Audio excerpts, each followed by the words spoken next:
Hi, everyone. Welcome to Conversations with Sophia. I am Sophia Ufi Ukor, the founder of Violet Simon, a media platform that aims to use authentic storytelling to amplify the voices and experiences of diverse women. And we do this in order to push representation and equality, inspire other people, entertain, and generate calls to action on key women's issues in all categories of life. Conversations with Sophia is our talk show where we bring in guests to talk on these themes and issues. And today we have Jemma Sawyer, the founder of ILOH. Hi, Jemma. How are you today? Hi, Sophia. Thank you for having me. I'm really well, thank you. Thank you for coming. And it's been I think the spoiler alert is sort of like we had already almost wrapped up the episode for this season for the conversations with Sophia, and then Gemma and I are on Gemma and I were on a panel discussion called the power of storytelling in women's health, and I just thought, you know what, this is something too powerful, and our audience is going to benefit from it because it's something that is almost like a taboo, women and sex and sexual well-being. And it's so important that, we are literally, it's sort of going to be like, well, I say sexual awakening. I don't know if that's the right word. But yeah, of, how we can actually embrace and not like literally taboo or make things that actually pleasure us and satisfy us and make us happy, basically. And things that shouldn't be talked about. So yeah, let's start with what your personal experience and what were there like things in your life that inspired you to start the work that you do with ILOH. What was that journey like for you, Jemma? Oh, so it was a kind of a look at the marketplace as a consumer, really. It was always quite striking to me that the consumer experience and shopping for these sorts of products, and I think the shopping for the products and the ownership of the products, that kind of feeds into the shame and the taboo that we feel as well. And I think it, maybe if we could change the consumer experience and kind of change that first touch point with wellness products, then maybe we can change a conversation, maybe we can change something inside of us that kind of helps with how we kind of integrate with certain products.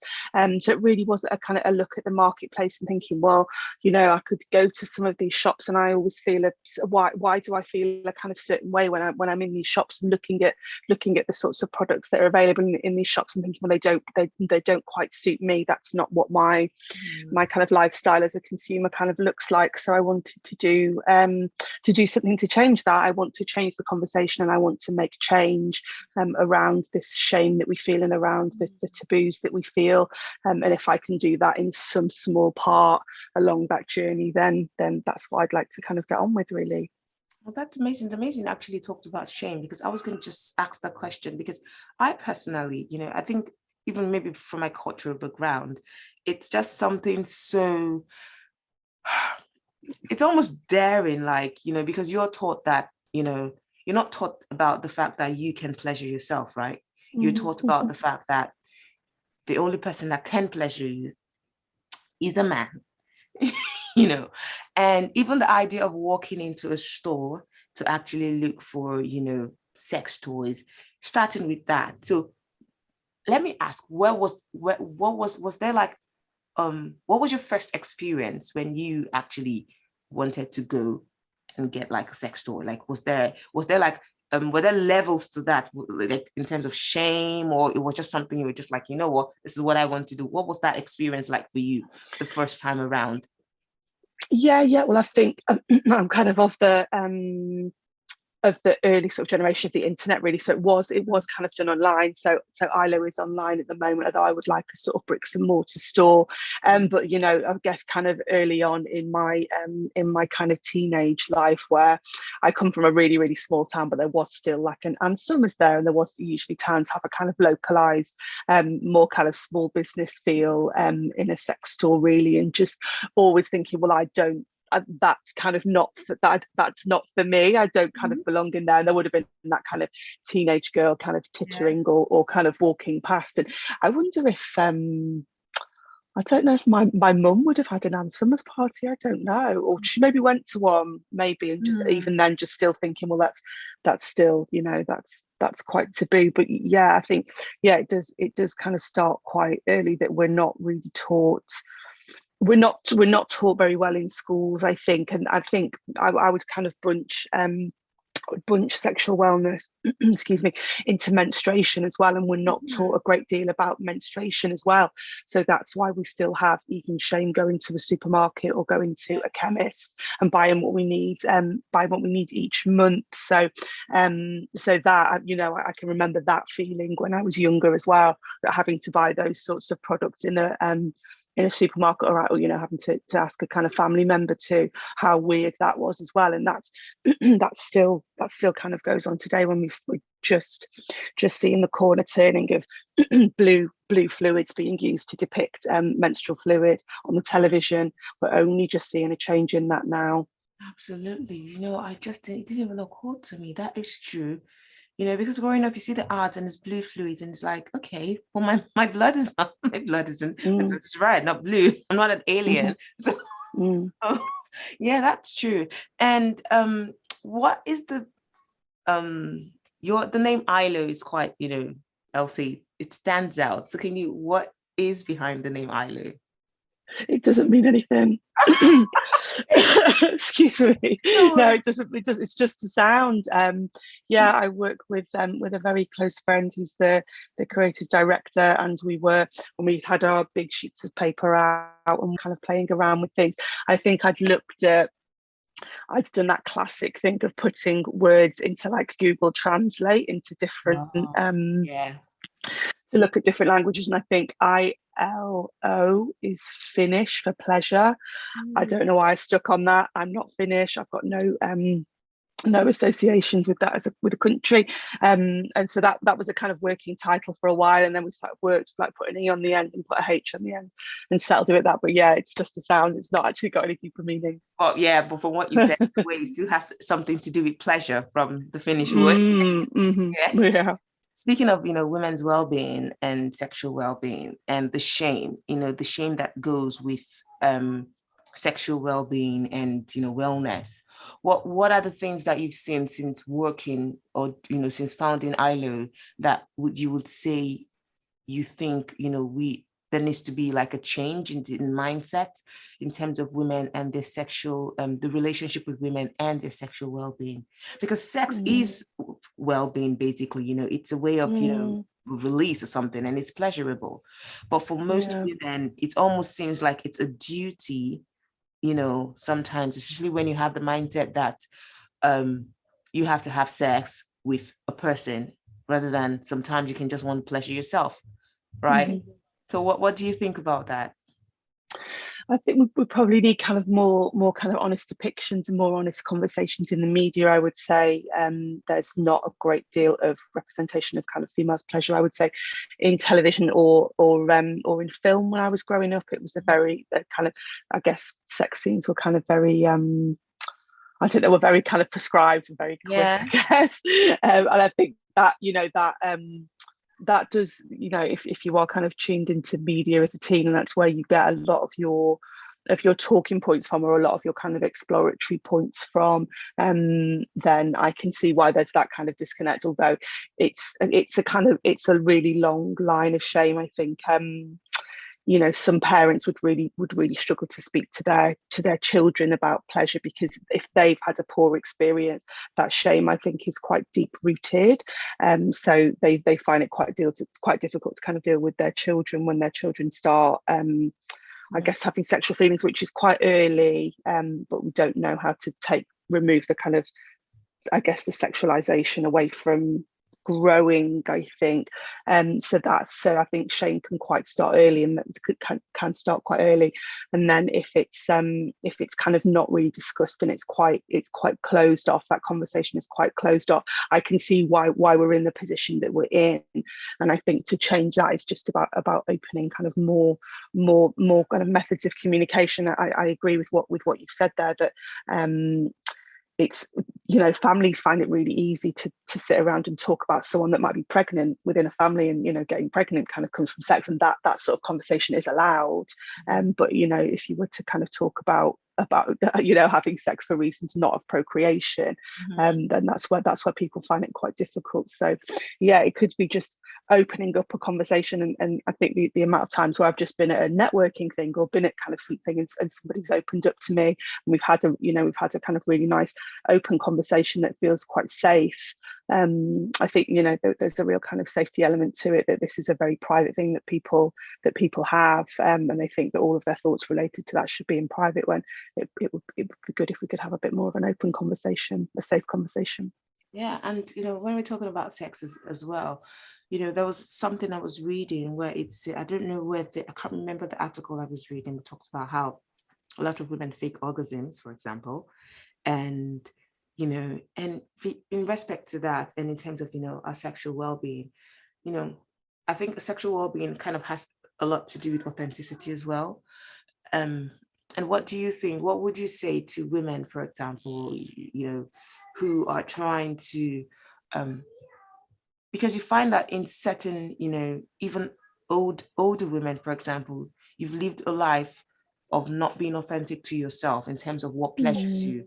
So how can women actually find that pleasure in saying, you know, that, you know, whether it's through, you know, sex toys, you know, or through sexual intercourse with their various partners, in terms of saying, you know what, because sex is very empowering, you know, it's very empowering as well.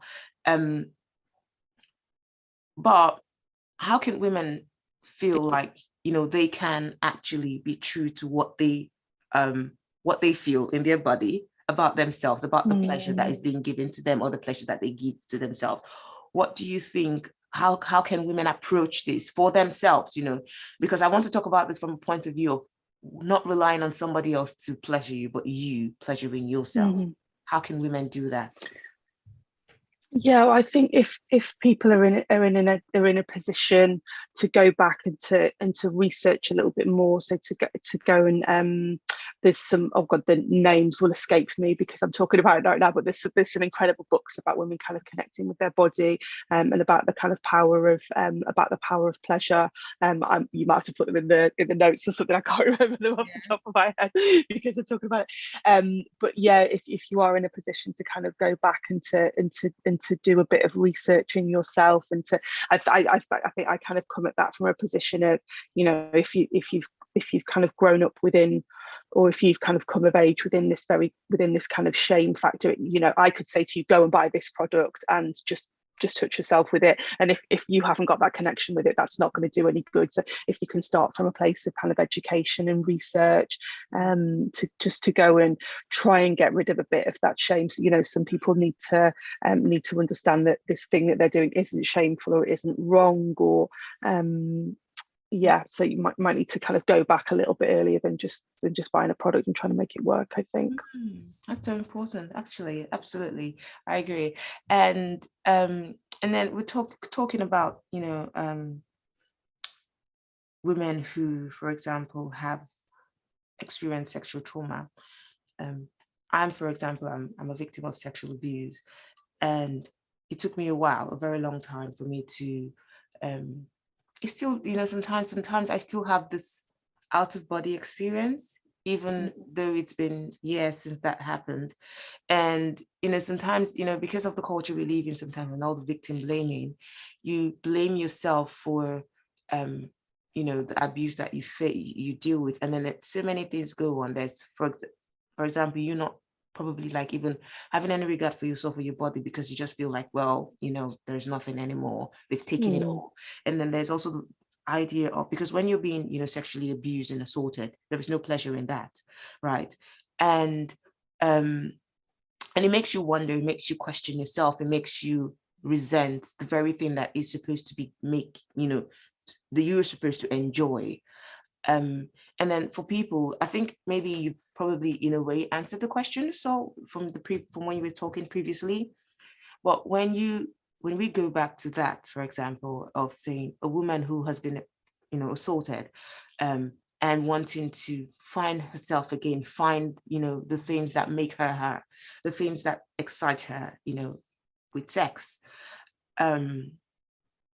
What do you think how do you think, like, if you were to, for example, advise somebody, a friend, what would be your advice in terms of, reclaiming that sexual power, and the pleasure of you as a person, as a woman?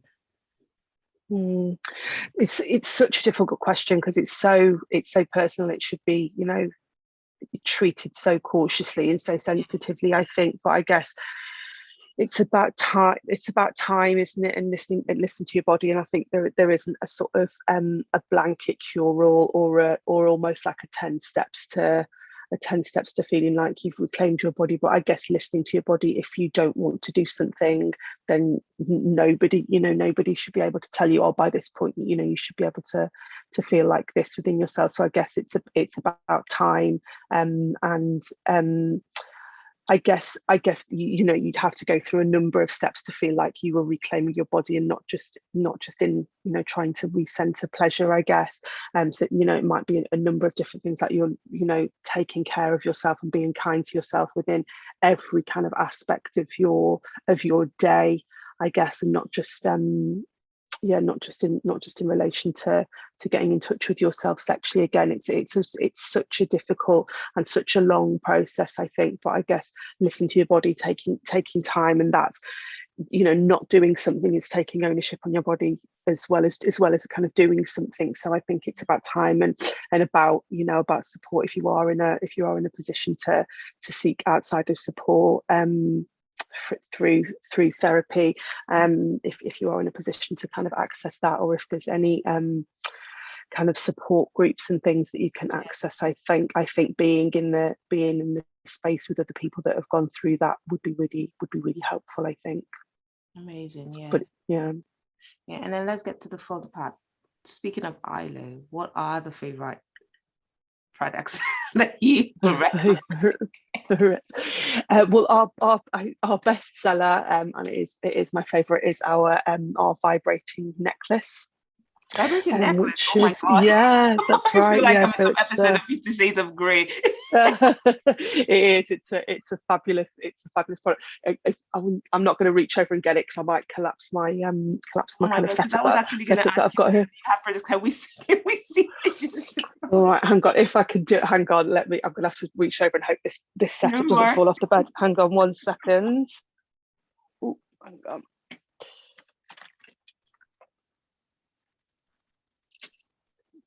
Hang on 1 second.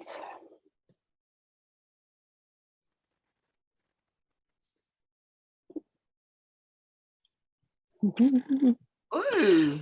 Right, so this is a vibrating necklace. Oh, wow. So it's got a really small little this is the on-off switch there, so it's super discreet.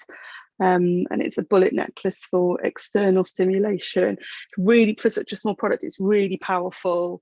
And yeah, if you want to reclaim some kind of sexual power, then wearing something around your neck, I think, is a very powerful statement. Oh my! So, you actually wear it on your neck? I thought it actually goes. Yeah. yeah. No. You wear it. You wear it like a necklace. Yeah, and then the chain kind of comes off for when you're ready to pleasure yourself with it. Yeah. So it's really popular. So all of the products that we stock on ILO have all been designed by women.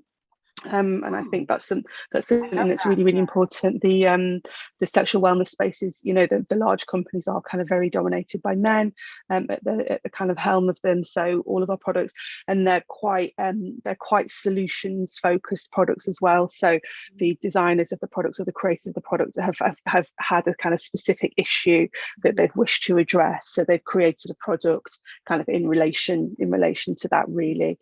So yeah. And then you talked about how the products are designed by women. So, like, you are part of the team that designs this product? No, I'm not. No, so we're a marketplace. So we stock products designed by different brands. Yeah. Amazing. Yeah. So yeah. And it's quite interesting, because it's true that you know, at the end of the day, who's going to understand your body, right? It's going to be a fellow woman like yourself who understands how the body works and what might pleasure us in designing it, especially because this is a male dominated industry. And I have to say, like, I have to ask you, speaking of a male dominated industry, I think it's a male dominated industry, not just by the fact that women have been made to be silent even about the things that even pleasure us, but also about the fact that there has been this it is not something, it's kind of like a disruptive move, like saying, this is, I'm a woman and I'm going to create something that pleasures other women, right? So have you, like, was there any, I mean, I know you talked about how this was like the beginning part where you said, you know, when you were going into stores, for example, and it was like, this isn't it for me. But was there like any fear or any pushback that you've actually experienced since you started, you know, doing the work that you do with ILO and even the work that you do in terms of help, you know, women and sexual well-being? I mean, the femtech space, as we call it, is a very, very supportive environment because it's predominantly women. So I didn't expect that I'd be as kind of welcomed as I have been. There's a lot of people available. I tend to see it a little. I haven't had a bad experience so far, thankfully. I think possibly, I mean, I would never know, but I've applied for certain funding schemes and things like that, and I suspect I've been turned down because of the subject matter. Some companies, I think, will use it and think, you know, they might get a bit of heat off having some, you know, a sexual wellness brand in the cohort, but I suspect some have been a bit more kind of tight-lipped when it's come to the kind of gatekeepers of the scheme. That's an opinion. I'll never know that for sure. But